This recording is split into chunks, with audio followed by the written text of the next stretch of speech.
Taas presyo sa gasolina at diesel at bawas presyo naman sa kerosene ang sasalubong sa mga consumer bukas. At may pagtaas din sa presyo ng LPG ngayong Mayo ayon sa Department of Energy. Saksi, si Mariz Umali. Matapos ang 3 sunod na linggong rollback, taas presyo naman ang itinakdang ipatutupad sa diesel ngayong linggo. Ayon sa Department of Energy, 2 pesos and 66 centavos kada litro ang taas presyo sa diesel. 2 pesos and 21 centavos kada litro naman ang taas presyo sa gasolina. Ang good news, may bawas presyo sa kerosene, napapatak sa 3 pesos and 53 centavos.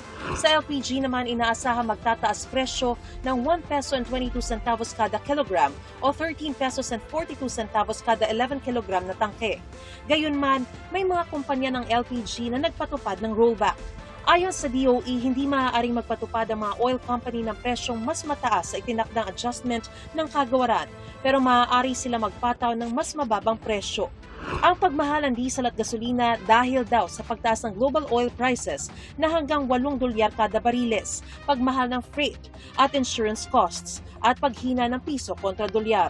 Nitong Biyernes, napaso ang deadline ni US President Donald Trump para tapusin ang giyera sa gitnang silangan. At kung hindi, ay kailangan na niyang humingi ng permiso sa US Congress para ituloy ito.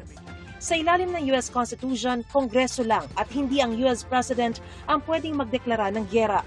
Pero kung short-term operation o immediate threat ang kinokontra, pwedeng maglunsad ng operasyong militar ang Pangulo ng Amerika ng hanggang 60 araw sa ilalim ng 1973 War Powers Resolution. Paglipas ng 60 araw, kailangan na niyang tapusin ang operasyon, humingi ng otorisasyon sa Kongreso para ituloy ito o mag-abiso ng 30 days na extension.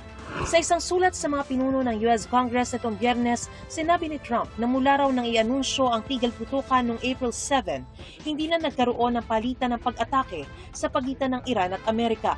Kaya terminated o tapos na ang pakikipaglaban na nagsimula noong February 28. Tinutulan naman ng ilang Democrats sa US House of Representatives ang anilay pagdadahilan ng administrasyon ni Trump para sabihing hindi niya kailangang humingi ng permiso sa Kongreso.